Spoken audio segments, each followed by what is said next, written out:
Welcome to Near Falls with D. Hall. He's talking on bars and how they win it all. Yeah, it's just Near Falls with D. Hall. The final takedown, the glory or the fall. So loosen up, step on in, wrestle with the need to win. Talking Near Falls with D. Hall. Ready or not, he's here to brawl.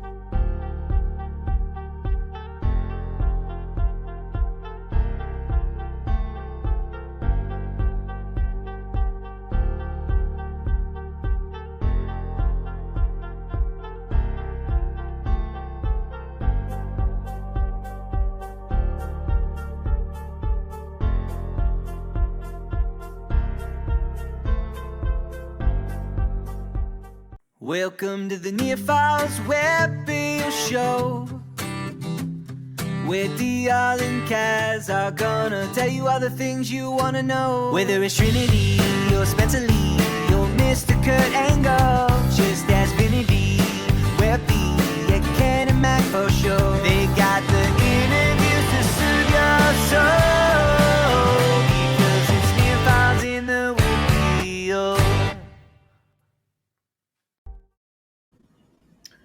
What's going on, wrestling fans? It's your boy D Hall back again for another edition of Near Falls in the WPIAL.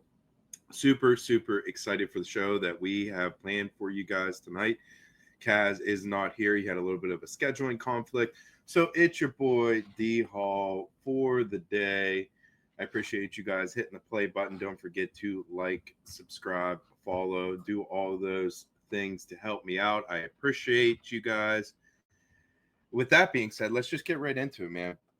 What a weekend that was. The Holiday Classic weekend, the Powerade weekend, just, the Christmas tournaments weekend, right? Very good stuff. We saw, I believe, 8 to 10 guys place at Powerade. I got a lot of those videos put up on Instagram. So if you haven't checked them out, go check them out. That was a lot of fun being over there.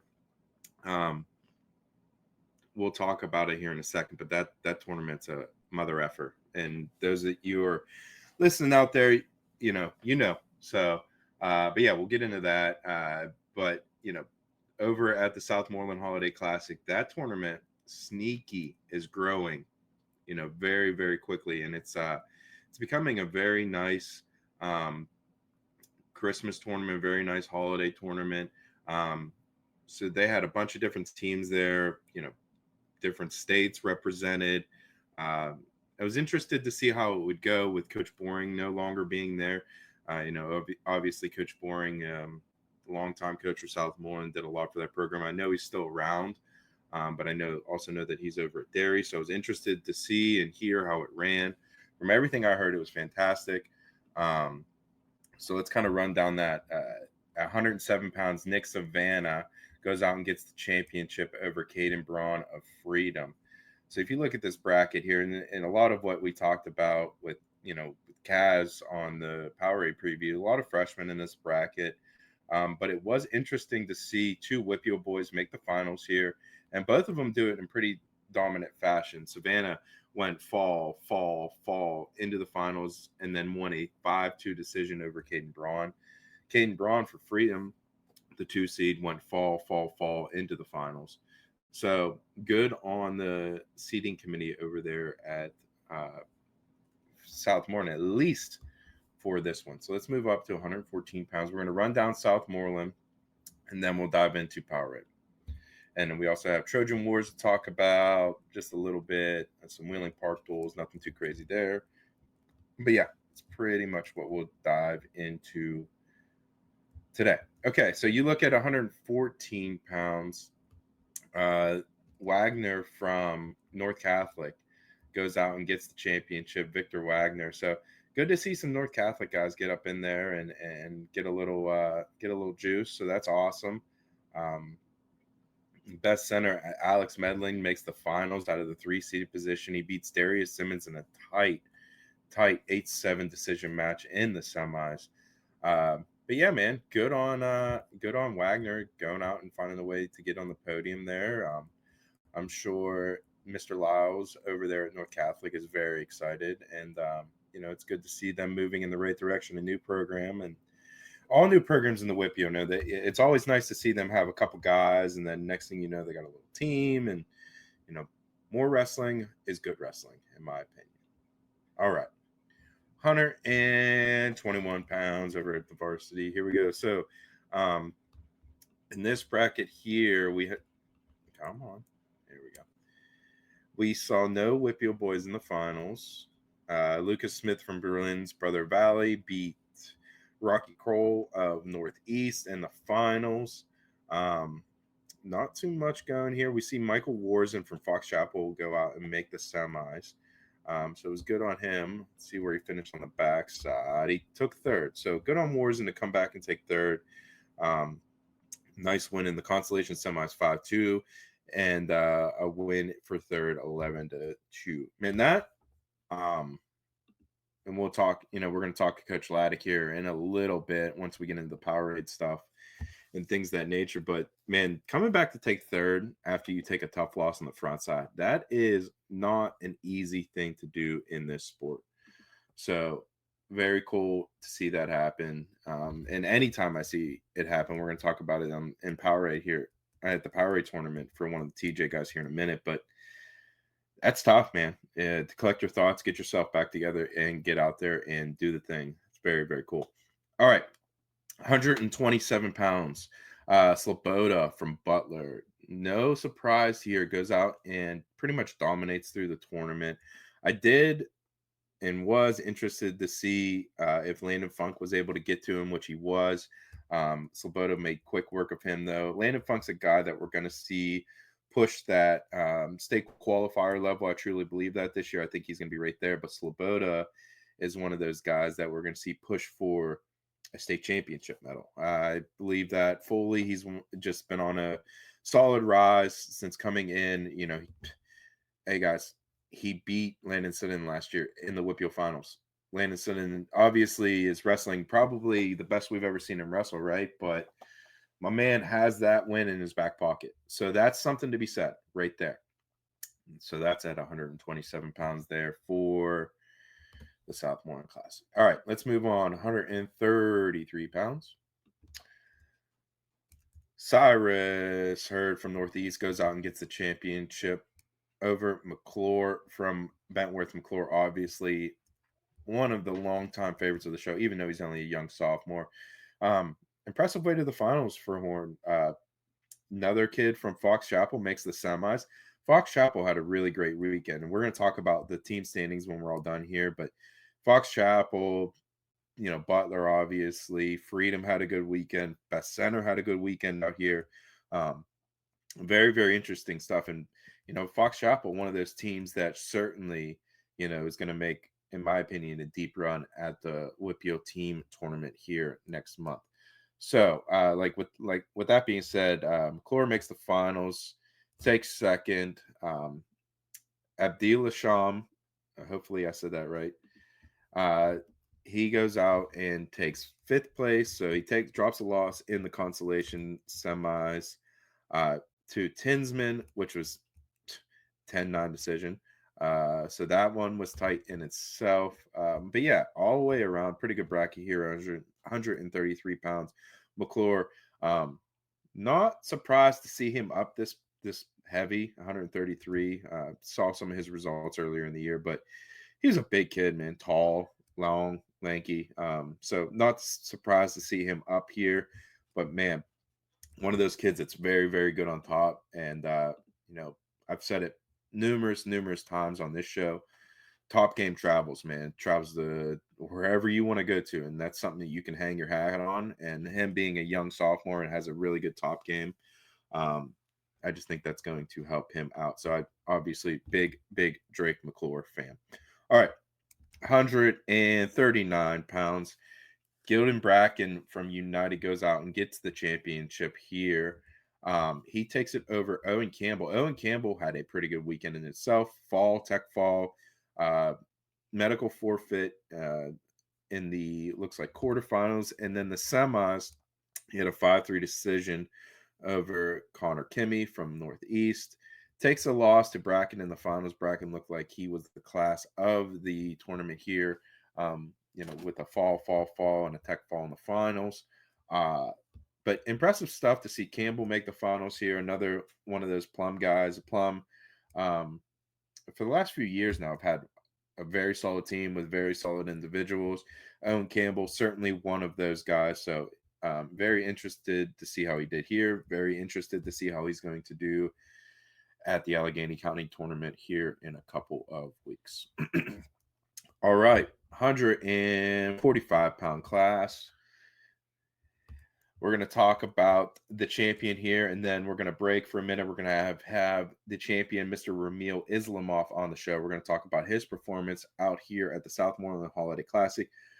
So, my man went tech fall, major decision over Case Chop in the semis, and then major decision over Garshnik of United in the finals. You'll see here in a minute when we bring Ramil on.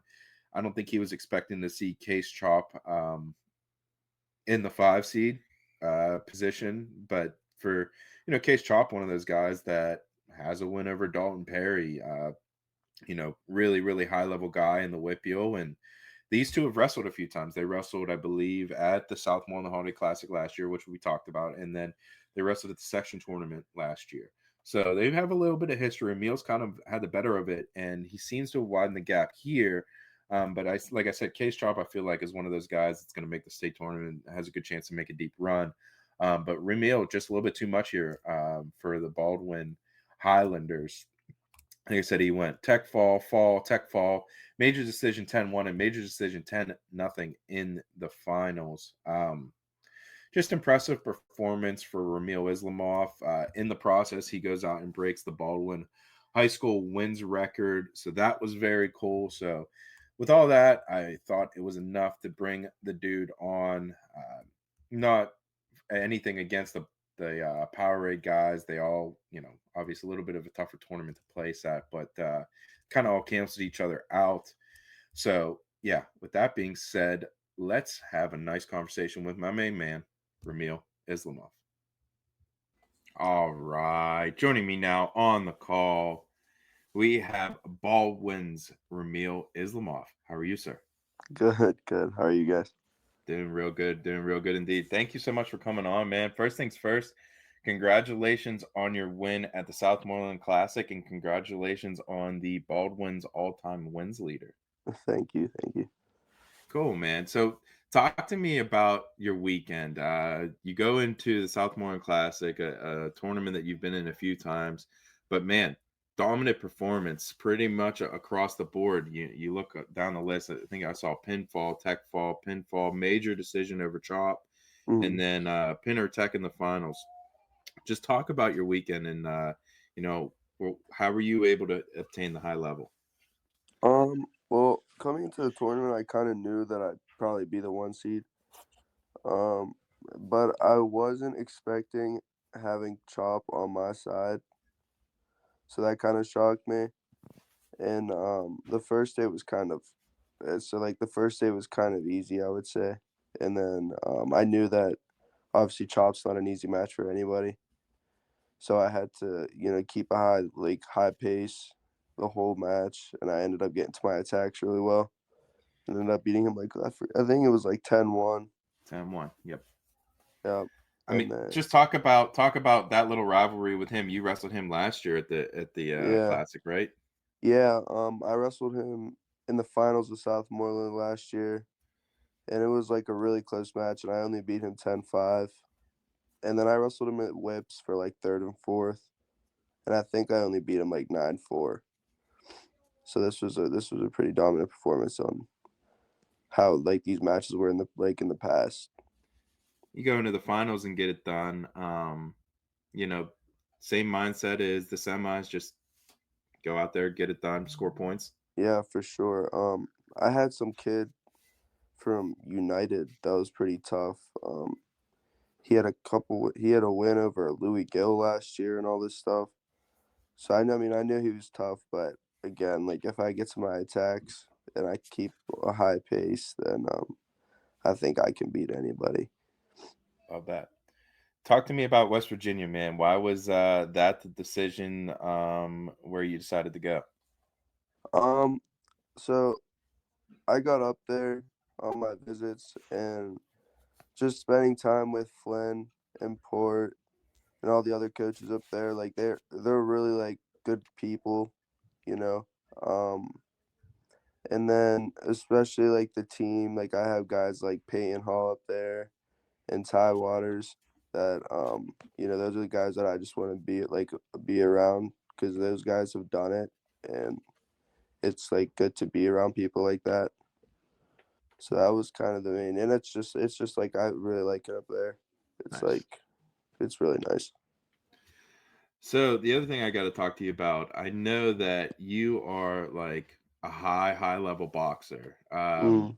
Why did you decide to go and do wrestling instead of boxing? And was that a tough decision? Just talk to me about, your boxing career basically. Yeah, it definitely was because my dad's really big in boxing. Um, but as when I started wrestling a lot more, I realized that like that's really like that's what I want to get really good at. And then I really didn't think about wrestling in college until like my sophomore year.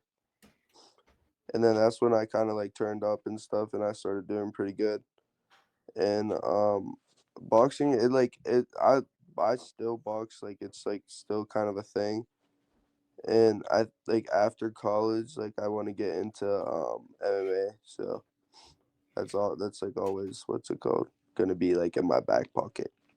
You like you think an MMA route? I mean, it makes sense. Good wrestler, good boxer. It's a pretty good combination there. Yeah, for sure. Love that. Last couple things I have for you, man. Where do you see yourself? How do you keep, the pace forward? Ultimately, I'm sure you're trying to get on top of the podium at Hershey, but Oh yeah. what are you trying to do to get there? Um, I think it's really big in like my like mindset and like staying healthy. Um, I think those are the biggest parts of it because if you don't believe in yourself, then there's really no point of doing it because like you're not gonna get there. And then just staying healthy is like if you're not feeling the best, you have to make sure like you're taking care of your body because it is a long season. It's a long and hard season, so it's really good to like take care of your body and stuff. I love that, man. I guess last question I have for you, or really thought, anything or anyone you want to shout out before I leave you go?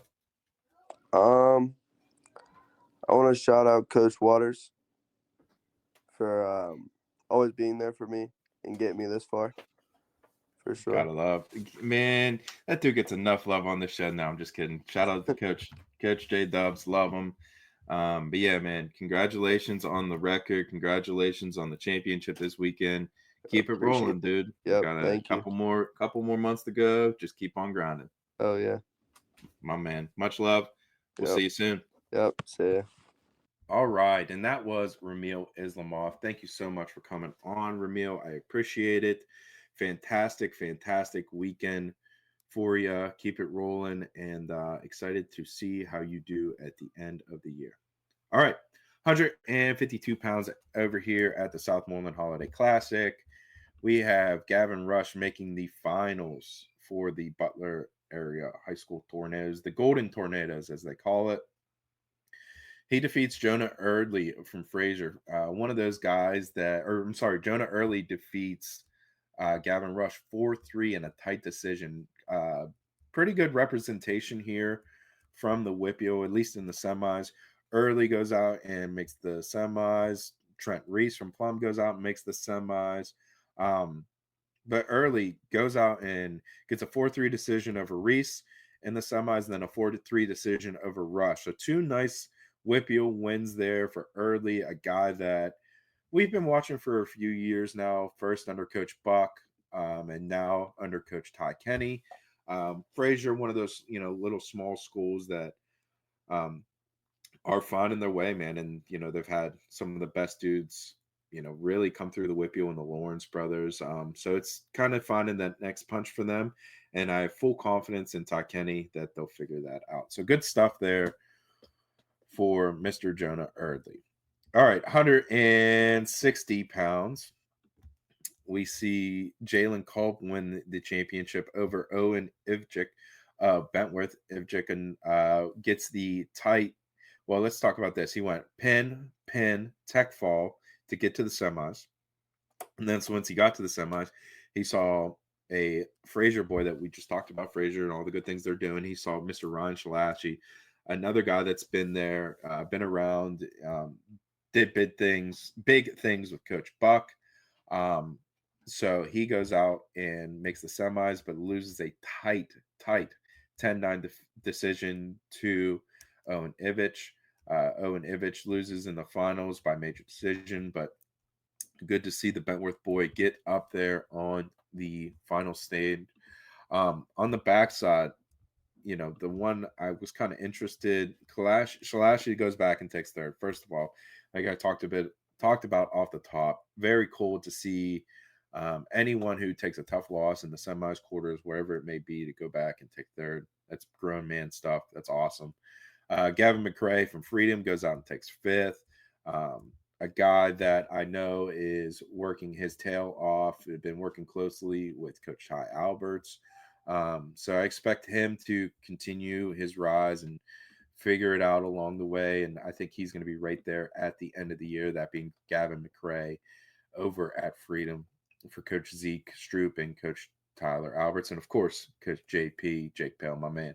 So got to give a little love to the Freedom Bulldogs. Like I said, they had a great tournament. I believe they finished 9th or 10th, I want to say. I have to look that up here in a minute. But moving on, 172 pounds, the three and the next guy I should say for Frazier, Mr. Jackson Angelo, and maybe the best out of all of them. My man went fall, tech fall, and fall in the finals for the Frazier area Commodores. Impressive stuff for Coach Ty Kenny.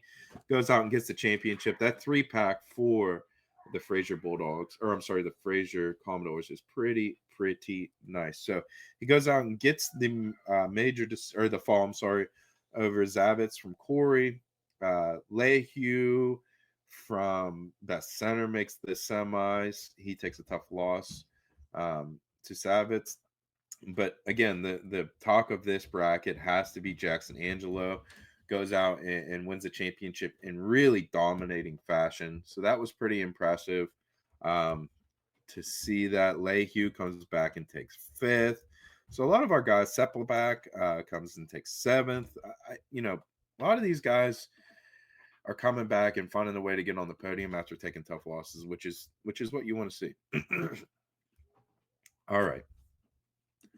We're almost done. We got a couple more to go here. This got to be a little bit of a highlight. And, I thought about reaching out to him. What a tournament Mr. Braden Welsh had. Oh, my goodness. 189-pound champion over at Southmoreland, obviously. My man went pin in a minute, pin in 28 seconds, tech fall 17-2, tech fall 17-2, a pin in a minute and 19 seconds. I mean, woo, that's impressive. And it wasn't like he was beating, scrubs. He was beating some really good dudes. He goes out and in the championship alone. He beats Nez Green. Nez Green, a guy that we've seen do big things for Central Catholic.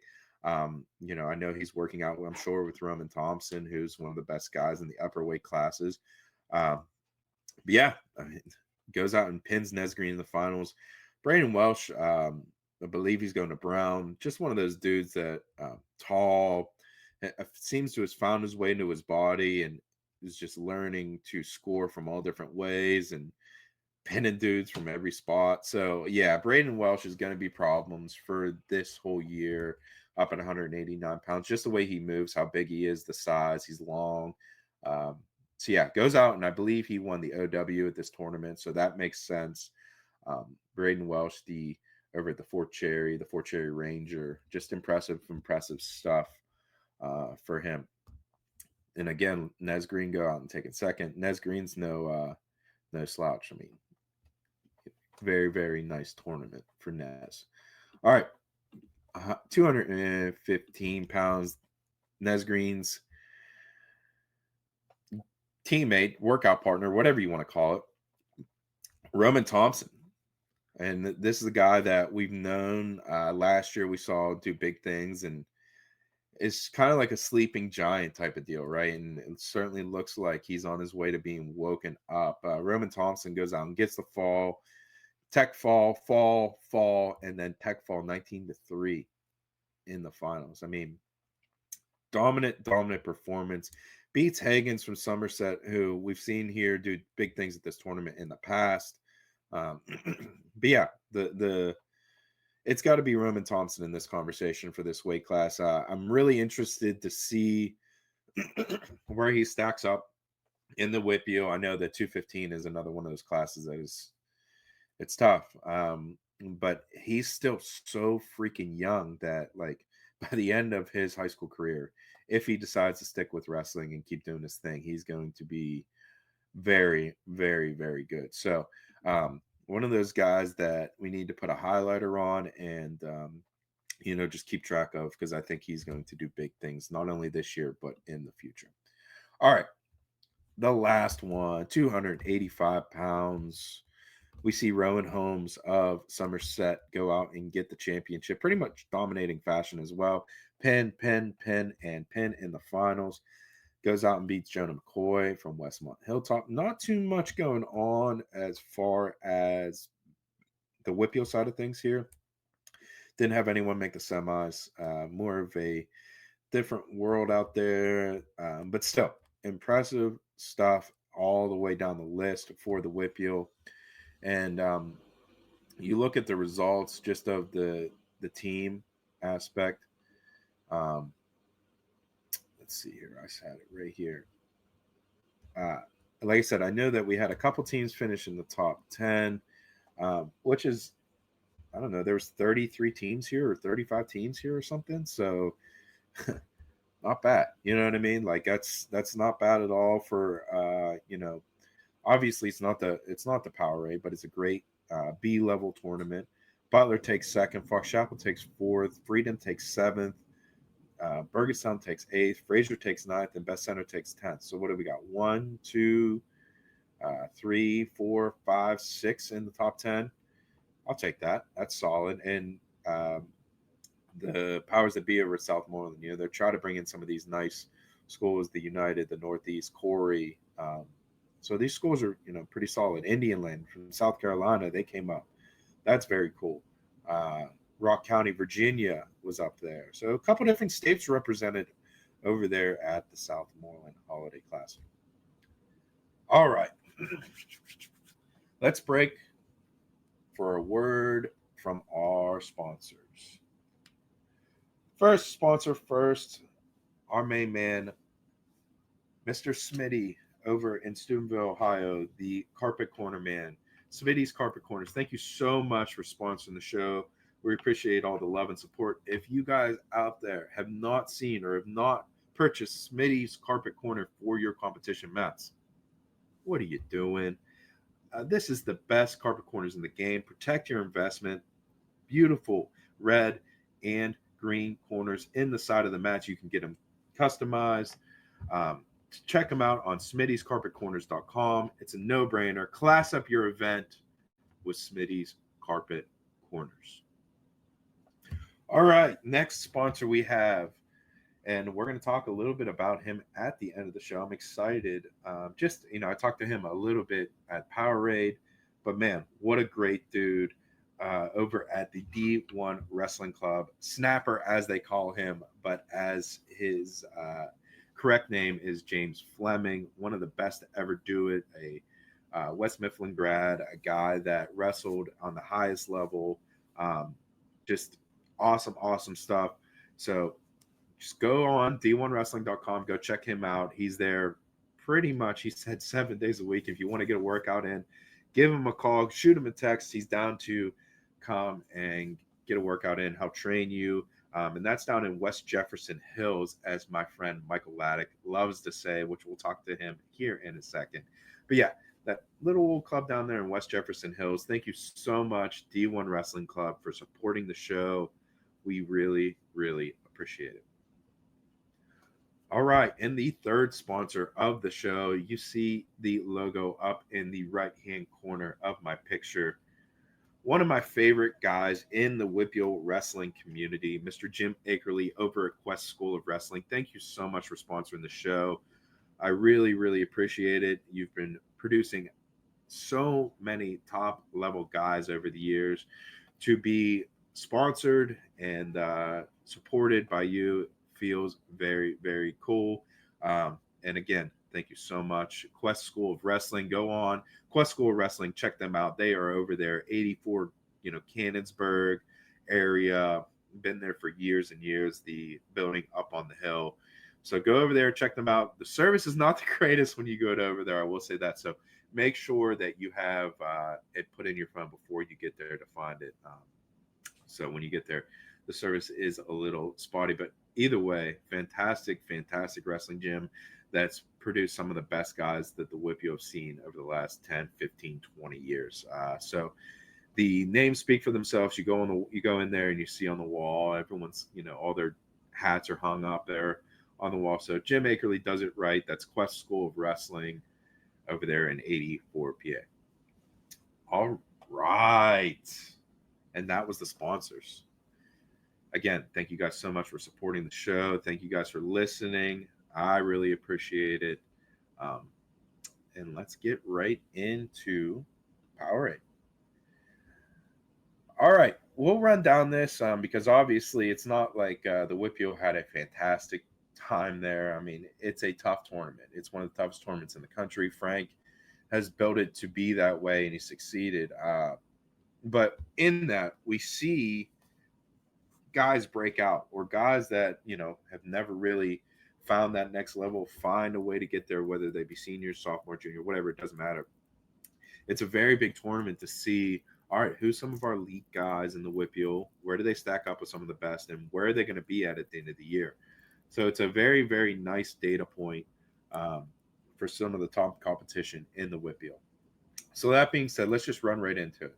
107 pounds. We did not have anyone from the WPIAL place here, but two guys from PA. Well, three if you include Farnsworth from Malvern. But man, Karen Bauer and Bassett. Oh my goodness, are those two ridiculous? Karen Bauer from Grove City, not too far from here. I'll call him a pseudo WPIAL boy, just an hour.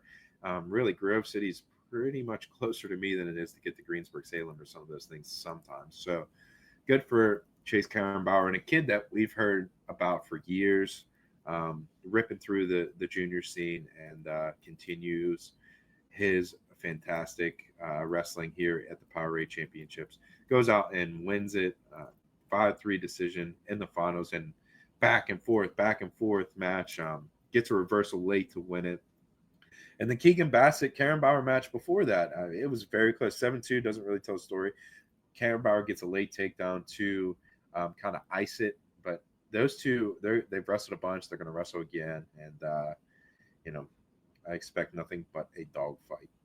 All right, 114 pounds. Again, no one really plays here from the WPIAL, but I like to look. If no one really places, I try to look at the the round 12, things of that nature.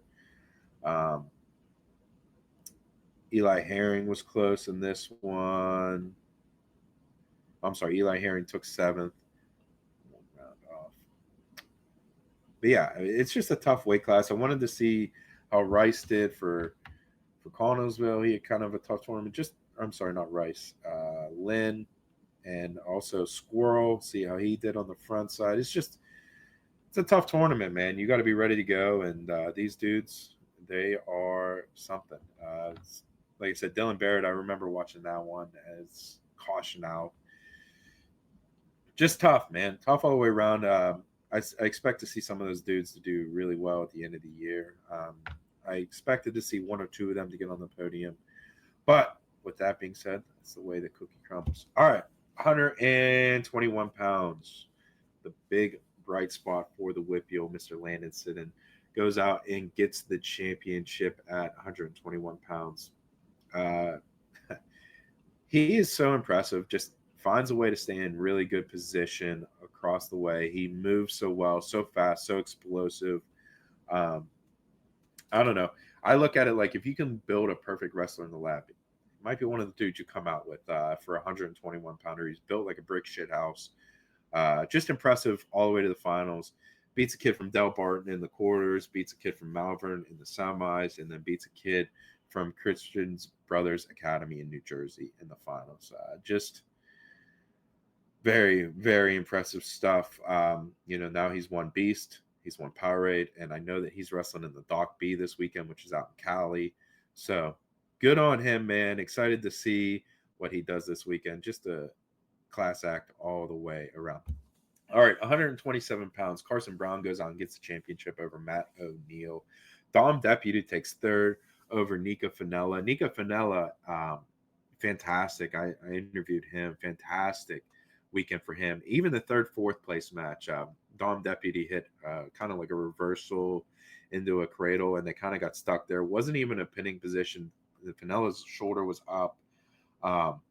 And right there, it's just a little bit with the new scoring rules, 7 points. I mean, that's a lot, So it is, isn't it? It is, and it isn't, right? Because you can score so many points, but if you give up something like that late, it can be a problem. And it was here for Nico Finella. But other than that, Nico wrestled a fantastic weekend. Drops, tough 4-0 decision in the quarters, but finds his way back to take fourth. I was impressed with that. Other highlight for this weight, Anthony Mucci from Derry, the senior, unsigned senior from Derry. So, there's not too many Powerade place winners that are unsigned, meaning no college. He's not signed to a college anywhere, that are out there. So they just don't come by very often. So I'm sure his phone was ringing off the hook. He had a fantastic weekend. Even in his blood round match, I watched that one closely. He gives up a locked hands call, literally as time's expiring to tie up the match, and he wins it in overtime. So just impressive weekend for Anthony Mucci of Derry. Derry, I know that they probably wanted to be a little bit better, have maybe a couple more guys on the podium, but they had some round of 12 guys that were right there. And Derry certainly still one of the best guys in Double A, or the best guys, best teams in Double A. All right, 133 pounds. I don't know what else to say about this cuz other than what's already been said, but Jax Forrest and Bo Bassett, these two, I feel like they're just trying to outdo each other. Jax Forrest does it kind of like in a little bit more quiet way. Not that Bo Bassett's not that he's overbearing or anything like that. I think both the way Bo does it is fantastic. It's just a little bit different. Going around on some of the social medias was Jax Forrest's his, what do they call it when the announcer reads it off for the Parade of Champions, just talking about his accomplishments, and he put second place again for the regional tournament last year, like we talked about in the last show. Took a loss in the finals there. So just his level of sense of humor, I think, is great. Goes on and gets the championship here, pretty much dominating fashion. Tech fall in the semis, major decision in the finals. Tech to his way pretty much across the board. So he's problems. There's no doubt about that. I was interested to see how some of our guys did here for the WPIAL. Collier Hartman being one of him. I believe he was my bracket buster. Man, if you get in the wrong spot in the bracket, you could be done quick. And that's just how it is. Collier Hartman still gets a couple of nice wins here, but loses to Braun from Bergen Catholic in the backside. Putt was right there in the same round from Indiana. There's just some of the top teams in the country are here. You know what I mean? There's nothing really else to be said other than that. All right. 139 pounds. No one from the WPIAL placed here. I was interested to see how Sam Herring did. I really love Sam Herring, Cam Baum, all those guys. Sam Herring goes out and takes third. Cam Baum takes fifth. Very cool there. All right. So on the backside, this is kind of what I was talking about. If you look at the round of the 12, and even being on the blood round, it's kind of like, I know it's like, like a tie, or not even like a tie. You lost, right? You didn't get on the podium, but man, there's still something to be said for these round of 12 guys. I mean, just impressive stuff across the way here. Uh, Kai Vioma was right there, takes a loss in the round of 12 to a kid from Wyoming, Sam 1-0. It's just the way it goes sometimes. But I was interested to see how Kai would do in this tournament. He was right there. I think that he's still young. He'll find his way there. His brother, which we will talk about here in a minute, had a fantastic weekend. All right. 145 pounds. Mr. Bo Bassett continues his reign of terror on everyone really in the state of Pennsylvania, the country, however you want to break it down. My man is the number one wrestler in the country, and he just does it in impressive fashion, just dominates his way through. He's up 9-2, gets a pin in the first period, up 12-3, gets a pin in the first period, and then up 14-2, gets a pin in the second period. Had to give himself a little bit of work there in the finals.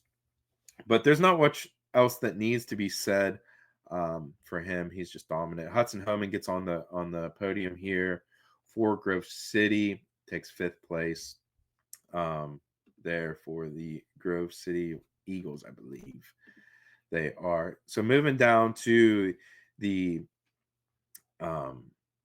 backside, the round of 12. Ethan Higgins was right there. He takes a loss for Bethel Park. Ethan Higgins and Max Firestein wrestled, I believe it was the round of 16, and a awesome match. I expect to see those two go at it again, and kind of a big match as we get down to the end of the year to see where those teams are at. Both those guys are really good. Higgins, a senior, Firestein, I believe, a freshman. But Higgins goes out and gets the victory, and then drops a tight 4-3 decision in the blood round. So, like I said, a lot of our guys were right there, just not necessarily getting over the hump. Okay, 152 pounds. Maddox Shaw was out of this bracket. A guy that we were excited to see how he would do. He sits out of this one. I believe just precautionary, getting ready for the end of the year. So Maddox Shaw was out. But that being said, we still had Mr. Evan Petrovich come out and take 5th place for the Connellsville Falcons. Devin Margot take 3rd for Bishop McCourt. Other than that, Jaden James goes out and gets the championship over Zeno Moore, 2 out-of-state guys. Jaden James from Del Barton, Zeno Moore from Lake Highland Prep. So yeah, very cool to see Evan Petrovich, a guy that we've been watching for years now. He's one of those guys I feel like has been in high school for 6 years. But yeah, he goes out and finds his way onto the podium on the backside. The other one that I wanted to talk about, Mason Horwat, he had a fantastic run on the backside, drops an early match, and then rattles off 3 straight before 2 or 3 straight before losing in the blood round. And his blood round loss was right there. He gave up a late takedown. He was right there with, 30, 40 seconds. I was watching right behind the mat as that one was going on. Horwat's a guy that I expect to do big things at the end of the year, not only on the WPIAL side of things, but the regional and state side of things. All right. Last thing there, the other guy that I wanted to talk about in the round of 12, Cody Hamilton, a guy that was right there for the Grove City area Eagles. He's a guy that I expect to do, big things in the double A side of things. He takes a tough 9-5 loss to Petrovich. But man, the Grove City boy, he's solid as they come. He's going to Clarion. I expect big things out of him as the year goes on. So yeah, solid weight there for Western Pennsylvania and the WPIAL. All right, moving on to 160 pounds. The final was awesome. I'll say that before aside from the WPIAL, to see Melvin Miller go out and beat Pentaryn, impressive stuff. 4-2. And again, it's very cool to see how the McCourt, it's cool to see just how they interact amongst themselves. It's literally, they move in like a mob or something. And the McCourt community is very deep, very tight. And It doesn't matter if Bo Bassett's wrestling or Margot's wrestling; they're all locked in. And for them to watch Melvin Miller go out, get the championship here, it was like a party. So it was very cool to see that. I appreciate that. Lonzo Vilma, like I talked about, goes out and finds his way onto the podium here. A guy that's been I interviewed him and threw it up on Instagram. I did not know this. I probably did, but I haven't remembered it. But he was a 3-time blood round guy before finally getting that. So his 4th time in the blood round, found his way onto the podium. Very cool to see Lonzo Vilma get onto the podium. Luke Sipes, another guy that we got to talk about, goes out and takes 5th here. Had a pretty good weekend as well. Gets a lot of wins for the Altoona. Not sure what they are, but a guy that we've been watching for years. Very, very tough there. All right, 172 pounds. Ryan Burton from St. Joe's Prep in New Jersey beats Asher Cunningham of State College. Those were the top 2. Where I need to have a conversation with you guys is Mr. Bodie Marlowe. Oh my goodness. Drops a tough one in the consolation final or quarterfinals, I'm sorry, and then goes into the consolation side and rips off just incredible run to find his way and take 3rd place. I mean, he lost and then won. Let's see here. Won in the blood round. So he lost in the quarters.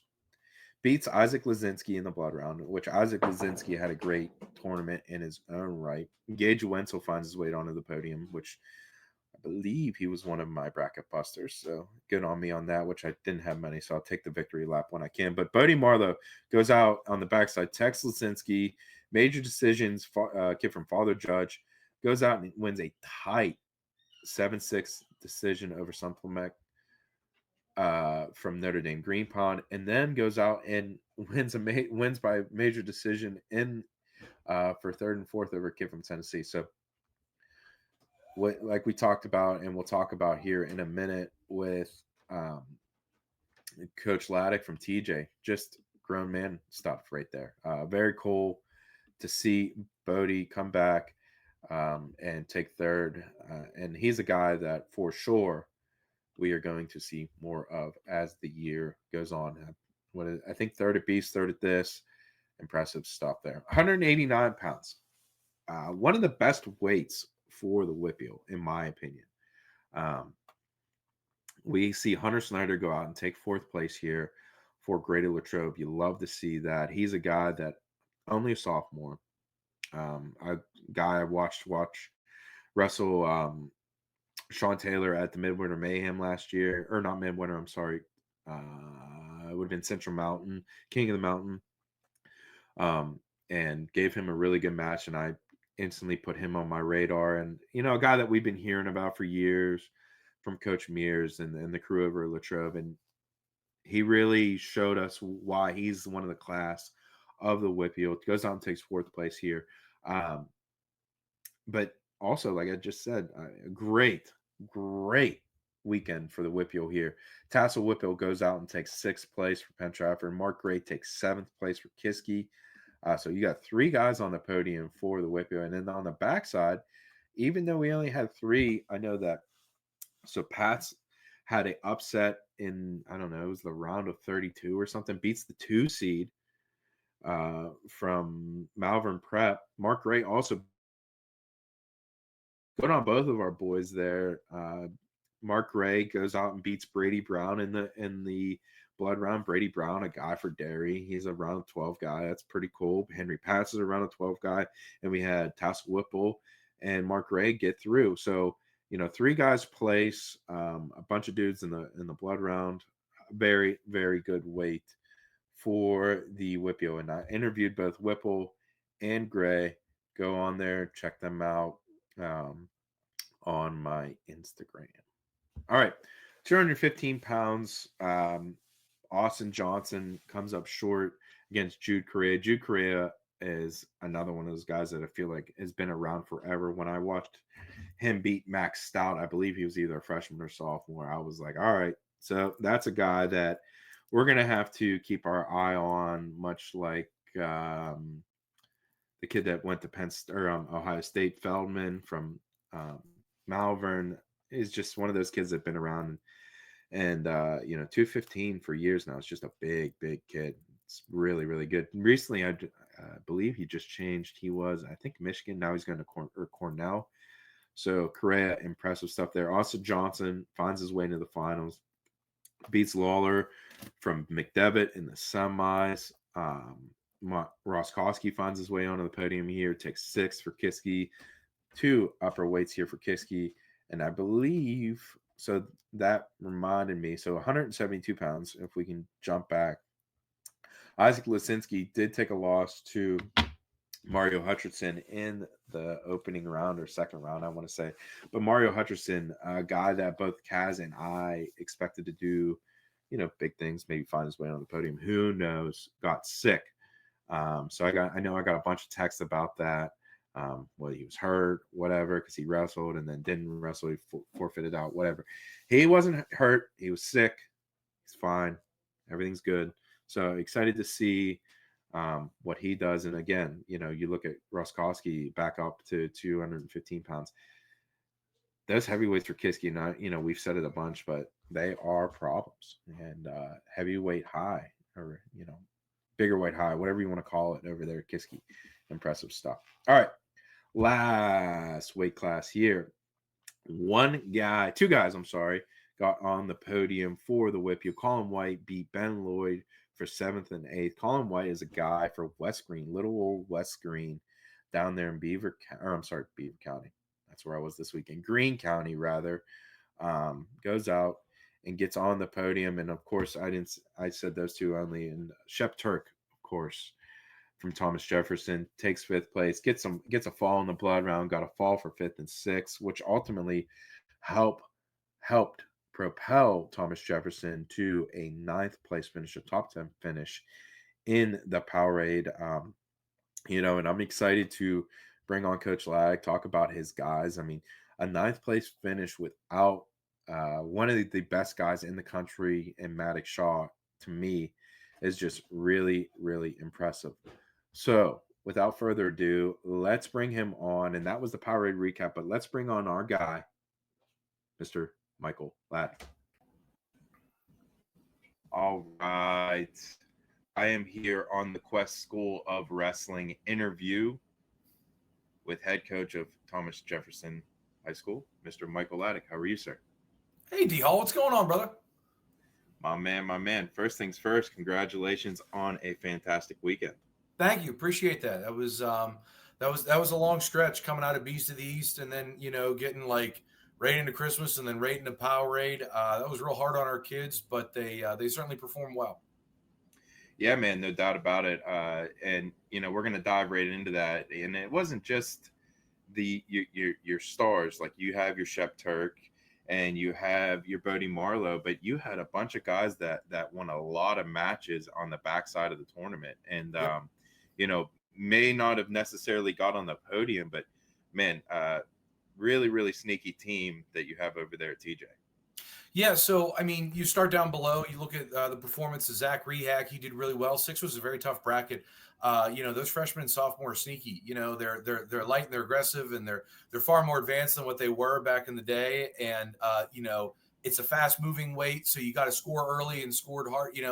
He ran into a couple guys where, he showed, where he's at, and then he ran into a couple guys where the score gets away from you, right? We've talked about this. I mean, 3 to 7 to 11, you can't blink twice in those kind of matches. And quickly with the new rules too, right? I mean, right, the new rules are changing everything, and it seemed like you guys, not only you, but all coaches are trying to change their coaching style a little bit with the new rules. Yeah, I mean, Snap's got a good grip on that. You know what I mean? Like, we've been pretty advanced in kind of the backside of the tournament. We all are on the same page, right? If you don't get one in the first period, do not give one up. Right. But if you do give one up, don't get caught in a trap. You know what I mean? Don't get caught in a tilt. Don't get put, feet to back. That kind of stuff catches up with you, which conversely, our 14-pounder, Robert Cordova, makes day 2 as a freshman. Right. But he was building points. He was building leads. And then, he pins this kid from university the day prior. Great match for him. I mean, great confidence builder. Like, it shows the emphasis of just working, finding your stuff, getting to it and believing in it. And that really, to his credit, there's kind of like these horse blinders on, right? Like, when you don't know any better, it's all you do. It's not that there's not nerves associated with it, but you just trust your process. And that's what we've really been big on with guys. You know, you look at, shout out to my 52 pounder who stepped in for Shaw, Shane Turner. He wrestled in the JV tournament the night before, takes third, calls me that night and says, what are we doing? I said, I'm, we're in limbo. Like we were in limbo for quite some time, but I said, I'm going to drop 2 weight sheets and then, I'll let you know. And he was good to go. Comes in, he doesn't get a win, but he still wants to be there, right? Yep. That's a big testament to the kids stepping in, understanding their roles and responsibilities. And when you see an opportunity, we talk about this, take it. Braden White at 160 pounds, coming out of football. He is going to bring to you next. He's sneaky. Very real sneaky. Nice.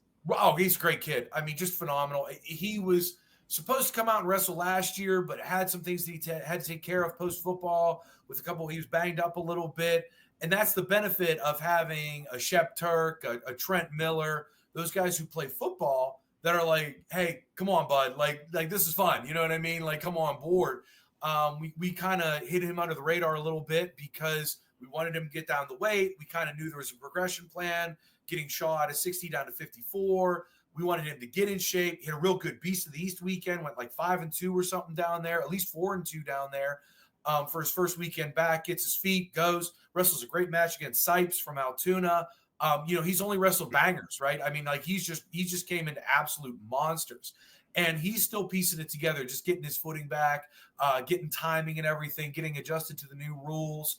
LeBrier, there's two. That's who I was going to bring up. Talk to me about Zach LeBrier. I mean, he looked fantastic. 189 pounds. Was pretty deep WPIAL wise. A lot of guys were deep into the tournament, and we had some guys place. But man, he even like in his losses, like 15-10 against Hunter Snyder, not bad. Like Hunter Snyder's like the class of the weight for sure this year. So, yep. I mean, LeBrier's right there. The thing is about those upper weights is like the legit are legitimate, right? Like, like they don't make mistakes. They have their style. They're kind of caught into it. It's one of my old favorite lines is like, it's a dance with who brought you there. And so you look at LeBrier and he is sort of unorthodox. You know what I mean? He shoots, he's got low ankles. He's got good picks. He's got good throws. He's dangerous on top. He can score off the bottom. With someone like Snyder, who's just that little bit more of experience than him, it's just kind of figuring out, again, within a match. He gave up 4 points. Take 4 points off that thing, press differently, might get another stall call. So he's shown a lot of promise here. I mean, he had a great weekend at Hampton. He was 5-0 there. He's gained a lot of confidence. It's trickled down to his younger brother. He's at 133 pounds. He can move. He finds scoring opportunities. 2 totally different mentalities, 2 totally different brothers. They're not the same at all, but that's a good thing. But Zach has certainly gained confidence and solidified himself as our 189 pounder on our team. Talk to me about, you look up at the end of the day on Saturday night and you guys are 9th in the standings, minus one of the best kids in the country on your team. Just talk about the testament that is as a complete, team effort. It's funny. I've had to think about this, like what way to go, because a lot of people came up and kind of said, for a public school, right? And so like, you have to acknowledge it, right? If we're going to talk about it in private, I might as well talk about it in public, right? The kids we have are the kids we have, circa, again, Braden White, but he transferred in like 2 years ago. Like he did not come to us and be like, I'm a wrestler. I'm coming to wrestle in this program, right? It's one of those things where it's a long-term vision for the program. You have what you have, you work with what you got, and you just build. And you have to, as we talked about, and I've talked about, procedure, right? It's all about procedure. You guys have your methods, you guys have your ways in your off season.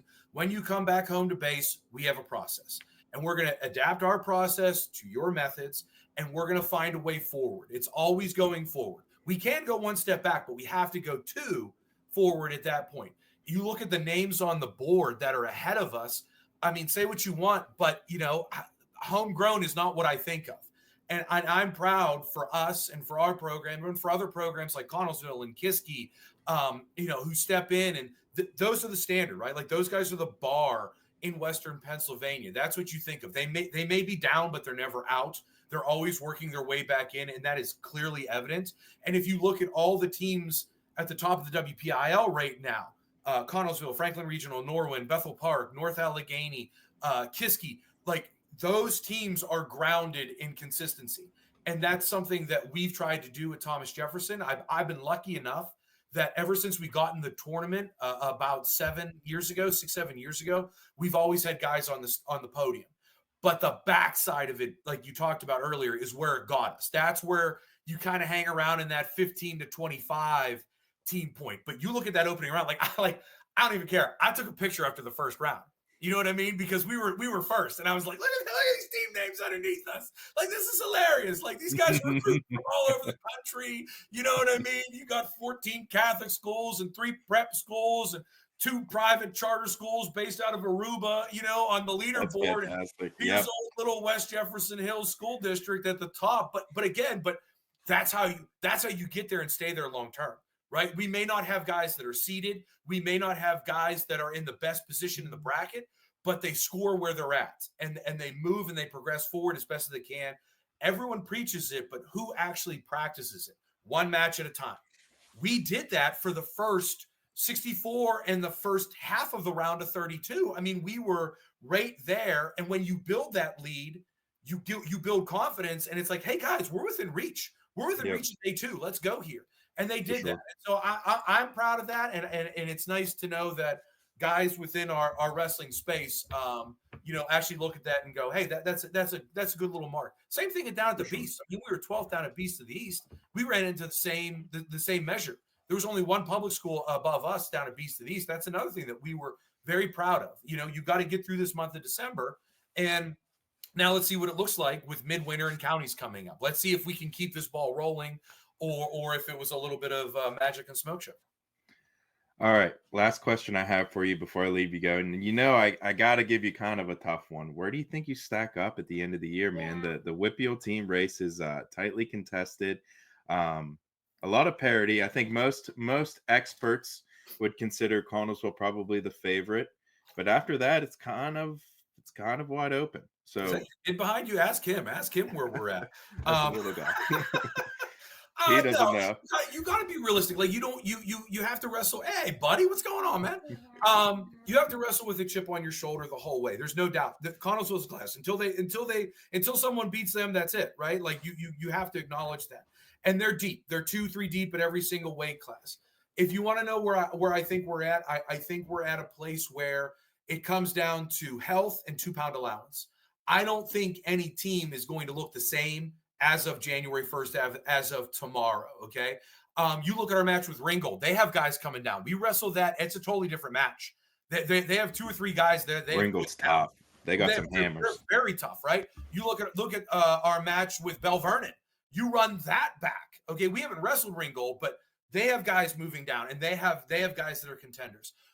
Bell Vernon did very well at that Trojan horse or whatever it is, Troy. You know what I mean?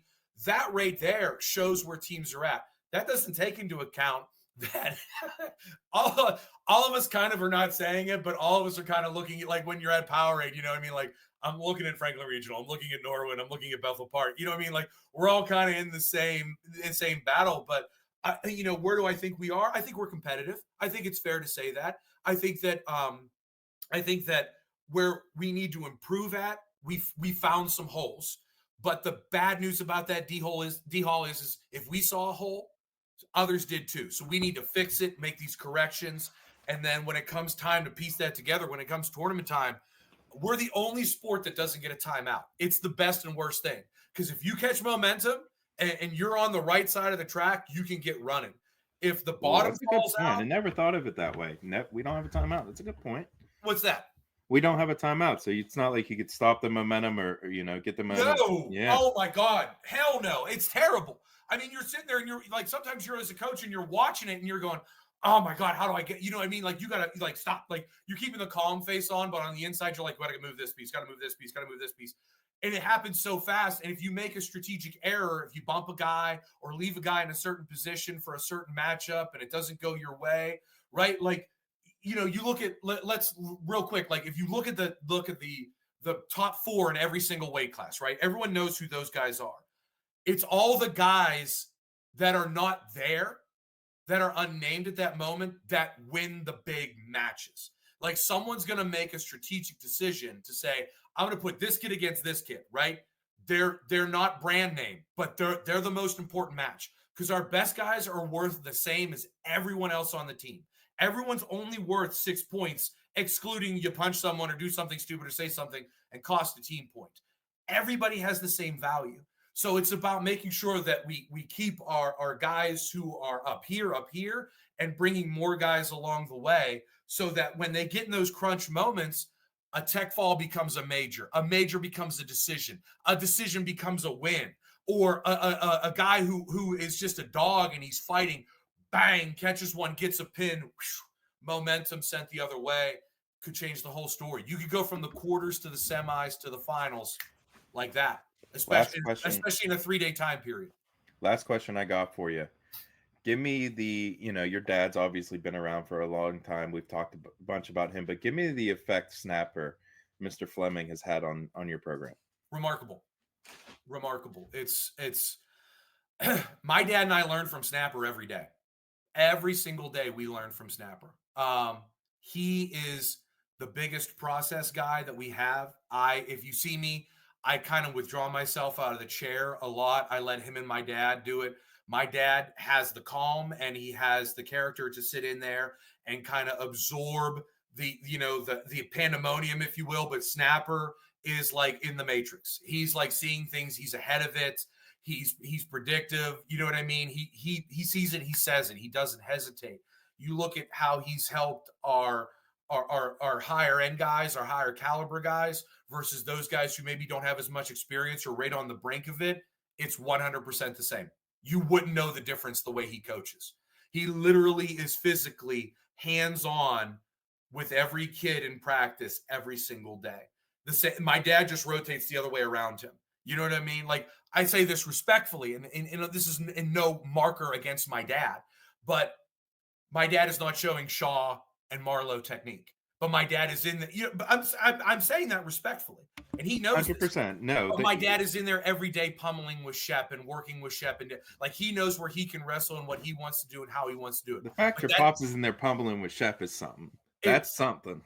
I've had many warnings with him, like you need to be careful with him. But he'll go over to Sean Marlowe and, hey guys, keep working hard. You're doing good. This and this. But Snapper on the hand will come over and go, if you just take this elbow.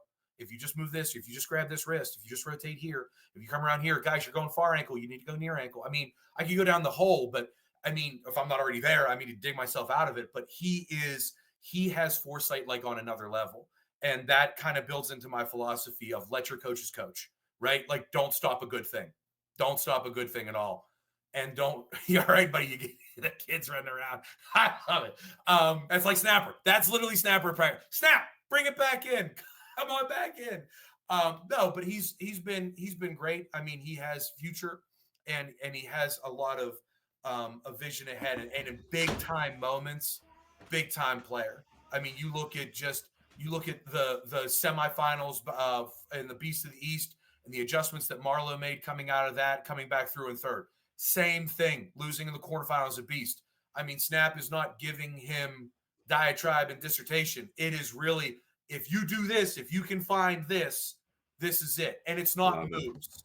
It's not single doubles. It's processes. It's work through this, get to here, come to this side, keep your head up, pay attention to this. Let's get to our stuff. It's immense. It's as much fun as I've had, but the learning process for me has been impeccable. I'm so lucky to have him. And he likes hanging out with us. Actually, it's funny because I was like, we were talking about him interviewing and like talking with me. Like I took him out for a steak dinner. And he's like, I literally said everything I could for you to be like, that guy's too crazy. Don't hire him. And I was like, come on board, man. I think you're a good fit. And he's like, here I am. Yeah. I love it, though. I've been doing it. He shaved his head. You see he shaved his head with his that was why I didn't I see videos of him at his club. And then he had his head bald. And I'm like, I don't know if that's the dude or not. And then, I started talking to you and I'm like, I got to make sure before I go over and talk to him. You know what I mean? But started bullshitting with him. He's a good dude. Just enjoyed talking to him. He's not good. And like he's great. I'm not just saying, if he watches this, great, go ahead. But like the aura and stigma like that I hear, like, oh, he's too crazy, or oh, he's potentially like dangerous. And Absolutely not. He is the lightest, most well-balanced, flexible, most attentive to detail, most caring for kid, most I don't care if the kid is the first day or in his 100th year wrestler out there. That's why his club has the diversity of kids that he has in it, and that's why you see progress out of it. You can't deny that there was like I said, there was a progression from Moss to Gus to Snapper. There's a lot of similarities between all three of those guys. Yeah. Snapper just has a different edge than everyone else. It's not a good or a bad thing. It's just that he knows what he's really good at, and my goodness, can he articulate it? And better than articulate it, he can implement it. He can get into it, and we're seeing the results of his technique, his mentality, and his approach in our practice room. And there's no denying its impact on Thomas Jefferson. Love that. Coach, do you have anything else for me before I leave you go? I want to know what you're doing tonight. I'm working. I want to know what you're doing on New Year's Eve. I'm working, brother. I'm doing a thing, man. I can't do it anymore. It hits 9:00. I will not watch that ball drop. I will not watch that ball drop. Well, I work shift work downtown, so I traded my New Year's Eve for Christmas so I can be home with the kids. Respect. So I'm on midnight tonight. Yeah, so a little trade off, but it was a good deal. I got traded with a younger cat, so he wants to go out with his girlfriend, go do things. He's like 26. I'm 32 with the kids. Oh, yeah. Wait till you're 40, man. Well, I turned 40 this year. I'm not kidding. It's no joke. You go downhill fast, man. It's like I have a bourbon collection that I bought more bourbon than I can drink. You know what I mean? Like look, I think, is that my wife? Is that her pillow, or is that her girlfriend or her friend? No, that was my wife. That was my wife. The other one's her friend. Like I got her looking over my shoulder on this pillow, and I'll give them points of time. So I gotta be careful. I gotta watch my shoulders. I love it. Are you going to Midwinter? Last question. Last question for you. You come to Midwinter? When is that? Next weekend? It's not this Saturday, but yeah, the next Saturday, the 11th, 10th, 11th. It's a possibility. So it's the 10th and the 11th. Yep. That's a possibility. I have to look at the schedule. I'm always off that weekend, man. So. I know that. I know, and that's one of my favorites because that tournament, I just like how they set it up. It's wide open. It's nice. And they have the JV tournament. God bless them, man. At the same time, we get all our kids in, and they all get to wrestle. Like you got my entry fee every year for that kind of stuff. Same with Powerade this year. I got to enter every kid into that JV tournament. Thank you. Thank you for letting our kids wrestle. It's great. Absolutely. Coach, thank you so much for your time. I'll see you out there. All right, bud. I'll see you. My man. All right, and that was the head coach of the 9th place finish, Thomas Jefferson Jaguars. Thank you so much, Coach, for taking a little time out with me and spending some time just BSing about your squad. Impressive performance, even from the guys not named Shep Turk and not named Bodie Marlowe. So watch out for the Jaguars, man. They're coming. And especially this year, I think that they could be problems at the WPIAL tournament at the end of the year. All right, so that was Coach Laddick. We had Mr. Ramil Islamov, the new wins leader at Baldwin, come on earlier in the show. Very, very cool stuff. Thank you, both of you guys, for taking some time out on your New Year's Eve to spend it with me. All right, the last thing we got to talk about here. A couple more things happened over the weekend. Let's see here. The other tournament was the My House Trojan Wars. That was in Chambersburg area. So for that one, I had to say the biggest one we saw here was Bell Vernon was there. Also, Jeff Morgan was there, but Vernon had a couple kids place. Particularly, and this is what we just talked about a few times tonight, Elijah Brown, 215 pounds, Bell Vernon, solid as they come, goes out and gets the championship. I don't know, man. Soto takes third at 139 pounds. Coldopero takes seventh at 152 pounds. Three guys there for the Bell Vernon Leopards. But Elijah Brown's a guy that we've been hearing about for a few years now, was right there. I mean, he's had battles with Braden Welsh. So Braden Welsh right there. We saw him have battles with him last year. So yeah, impressive stuff for the big man over there at Bell Vernon. Goes out and wins the championship. There. Not too much going. Nothing really happening there for Jeff Morgan. North Allegheny was out at the Bethlehem Holiday Classic, Bethlehem Liberty, which is out there in District 11. Couple things here. Schaumburg at 121 pounds takes 8th. Mason Hartung takes 7th. Joseph Sinan takes 5th. Griffin Reed takes 5th. And Braden McConaughey takes 3rd. Braden, one of those guys, the heavyweight there for North Allegheny, a state qualifier, one of the tougher guys in the WPIAL at the heavyweight class. All right. So with that being said, I believe that is all I have for you guys. You guys have hung out with me for almost an hour and a half now. I appreciate you guys sticking around each and every week. Fantastic weekend of wrestling, and we got a great week coming up as we turn the calendar to 2025. I'm very interested to see how these guys that went to Powerade either take this and parlay it into more success, or take the losses from Powerade and use it as fuel. Just all around great stuff. Thank you again to Ramil Islamov. Thank you again to Coach Michael Laddick over at TJ. I appreciate you guys hanging out, and Coach Laddick, especially dealing with my little dude running around. So with all that being said, thank you guys for watching another edition of Near Falls in the WPIAL. Of course, thank you to our sponsors, Quest School Wrestling, D1 Wrestling Club, and Smitty's Carpet Corners. And of course, I end every show with the main man, the myth, the legend, over at Switch Custom Apparel. Chris Cars, thank you so much for your love and support over the years. You know you're my guy. I love you. I appreciate you. Thank you. And with that being said, thank you guys for listening to another edition of Near Falls in the WPIAL. We'll see you next week.